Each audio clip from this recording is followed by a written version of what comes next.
नमस्कार विद्यार्थियों। चूँकि असाध्य वीणा एक लंबी कविता है और लंबी कविता का अध्ययन हम करने जा रहे हैं, समय भी लंबा लगेगा। क्लासेस भी तीसरी क्लासेज है ये असाध्य वीणा की, शायद एक दो क्लास और लगें। राजा ने प्रेमवध के सामने असाध्य वीणा का परिचय दिया। उसी कड़ी में राजा बता रहे हैं, और सुना है जड़ उसकी जा पहुंची थी पाताल लोक, उसकी गंध प्रवण शीतलता में फण टिका नाग वासुकी सोता था। राजा बता रहे हैं कि हे प्रेमवध,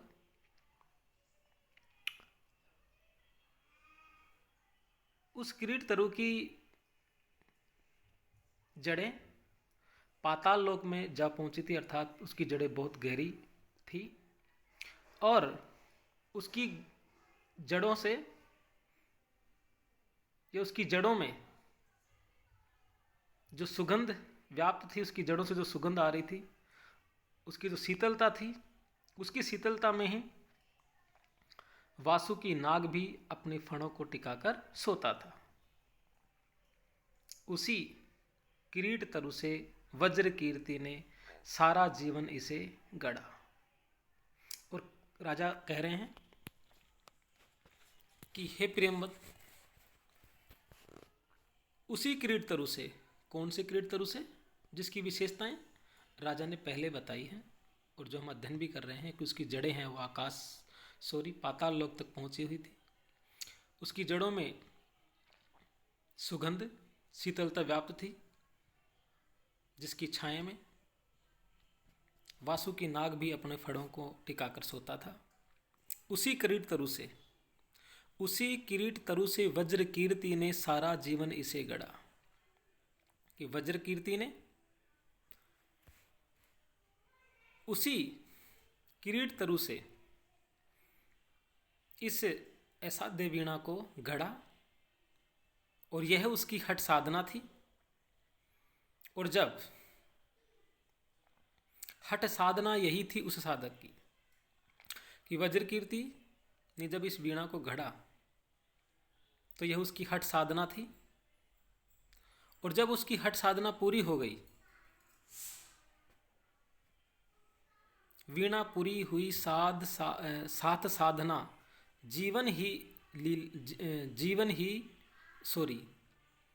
वीणा पूरी हुई।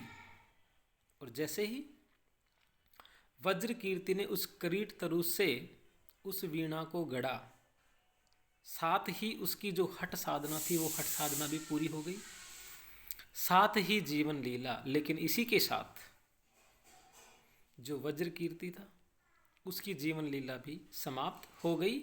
और यही कारण है, इस कारण वह इस वीणा को बजा नहीं पाया, साध नहीं पाया। इतना कहकर राजा रुके, सांस लंबी लेकर फिर बोले। इतना कहकर राजा क्षण भर के लिए रुके और फिर एक लंबी सांस, इस तरह एक लंबी सांस लेकर राजा फिर से बोले, मेरे हार गए सब जाने माने कलावंत। कि हे प्रेमत, मैंने अपने सारे कलावंतों को इस वीणा को बजाने के लिए आज्ञा दी, परंतु वे सब हार गए। उन सभी की संगीत विद्या व्यर्थ हो गई, सबकी विद्या हो गई अकारत। उन सब की संगीत विद्या व्यर्थ हो गई और उनका कलावंत होने का घमंड भी चूर चूर हो गया। दर्प मतलब कलावंत होने का घमंड चूर चूर हो गए, अर्थात उनका घमंड भी टूट गया कि वो इस वीणा को नहीं बजा सके। कोई ज्ञानी गुणी आज तक इसे न साध सका, अब यह असाध्य वीणा ही ख्यात हो गई। और राजा कह रहे हैं कि उन सभी की संगीत विद्या व्यर्थ हो गई और उनका कलावंत होने का घमंड चूर चूर हो गया। कोई भी ज्ञानी एवं गुणी कलाकार आज तक, कोई ज्ञानी गुणी यानी कोई भी ज्ञानी और गुणी कलाकार आज तक इस वीणा को साध न सका। आज तक यह वीणा असाध्य ही रही। इसी विशेषता के कारण इसका असाध्य वीणा नाम पड़ गया और यही नाम सर्वत्र प्रसिद्ध हो गया। पर मेरा अब भी है विश्वास, कृच्छ्रप वज्र कीर्ति का व्यर्थ नहीं था, वीणा बोलेगी अवश्य। पर तभी इसे जब सच्चा स्वर सिद्ध गोद में लेगा। और राजा कह रहे हैं कि पर मेरा अब भी है विश्वास। राजा कह रहे हैं कि अभी तक यह वीणा असाध्य है, इसे आज तक कोई भी साध नहीं पाया है, लेकिन मेरा विश्वास है कि कृच्छ तप वज्र कीर्ति क्या व्यर्थ नहीं था, कि भले ही अभी तक इस वीणा को कोई साध नहीं पाया हो, कोई बजा नहीं सका हो, परंतु अब भी मेरा विश्वास है कि कठोर तपस्या करने वाले वज्र कीर्ति का प्रयास व्यर्थ नहीं था, वीणा बोलेगी अवश्य। वज्र कीर्ति ने कठोर श्रम साधना करके इस वीणा को बनाया। उनकी साधना व्यर्थ नहीं जाएगी, वीणा बोलेगी अवश्य। यह वीणा अवश्य बोलेगी, लेकिन कब बोलेगी? जब इसे सच्चा स्वर सिद्ध गोद में लेगा। लेकिन तभी बजेगी जब कोई सच्चा स्वर साधक इसे बजाने के लिए अपनी गोद में लेगा। तात प्रेमवद लो, यह सम्मुख रही तुम्हारे वज्र कीर्ति की वीणा। इसलिए हे प्रेमवद, वज्र कीर्ति द्वारा निर्मित यह वीणा तुम्हारे सम्मुख है, इसे उठा लो। शब उदार्ग प्रस्तुक जन मात्र प्रतीक्षा मान। और यह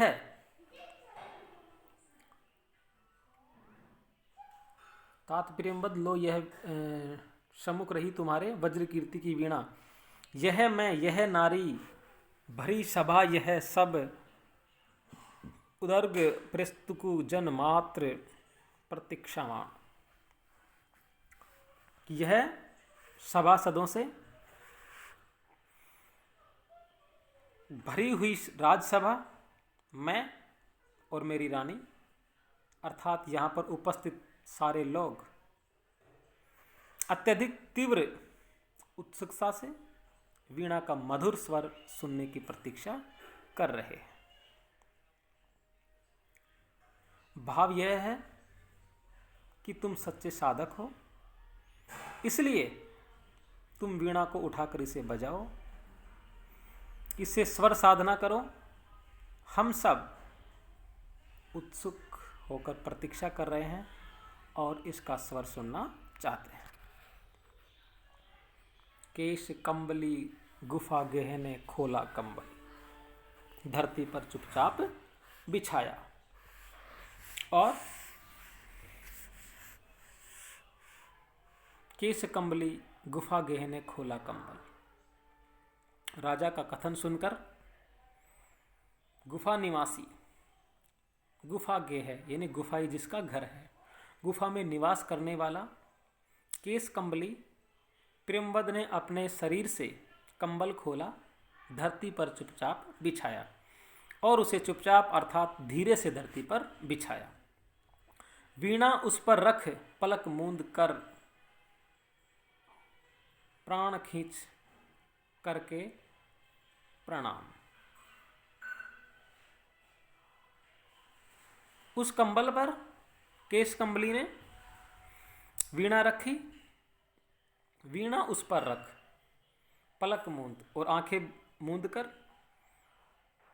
प्राण खींच अर्थात प्राण वायु को रोककर, सांसों को रोककर उस वीणा को प्रणाम किया। अस्पर्श छुअन से छुए तार, उसने स्पर्श किए बिना ही, देखिए अस्पर्श छुअन से छुए तार, केस कंबली ने बिना स्पर्श किए ही वीणा के तार छूने का सा प्रयास किया।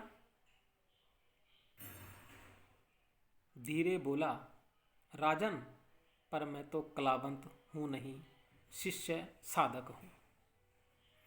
और धीरे से बोला कि हे राजन, मैं वज्र कीर्ति की तरह वीणा बजाने वाला कलाकार नहीं हूं, शिष्य साधक हूं। मैं तो कला की साधना करने वाला सामान्य शिष्य हूं और अपने जीवन के अनकहे अज्ञात सत्य का साक्षी हूं। जीवन के अनकहे सत्य का साक्षी वज्र कीर्ति, इससे अधिक मुझे कुछ नहीं आता। वज्र कीर्ति प्राचीन किरीट तरु, अभिमंत्रित वीणा, ध्यान मात्र इनका तो गद गद विरहल कर देने वाला है।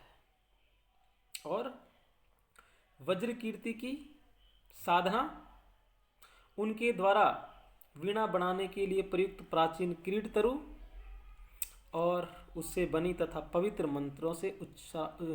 मंत्रों के उच्चारण से सिद्धि की गई है वीणा, ये तीनों ही अनुपम एवं अतीव महिमामय है। इन तीनों का एक साथ ध्यान करने मात्र से मेरा हृदय गदगद और व्याकुल सा हो रहा है। भाव यह है कि ये तीनों बातें, कौन कौन सी तीनों बातें? एक तो वज्र कीर्ति की साधना, उनके द्वारा वीणा को बनाना और उस वीणा को बनाने के लिए प्रयोग में किए गए किरीट वृक्ष और उसको पवित्र मंत्रों के उच्चारण से सिद्ध करना। ये तीन बातें, ये तीनों बातें प्रेमवद के लिए उसके हृदय को गदगद और व्याकुल करने वाली हैं, उसके लिए अतीव सम्मानीय हैं।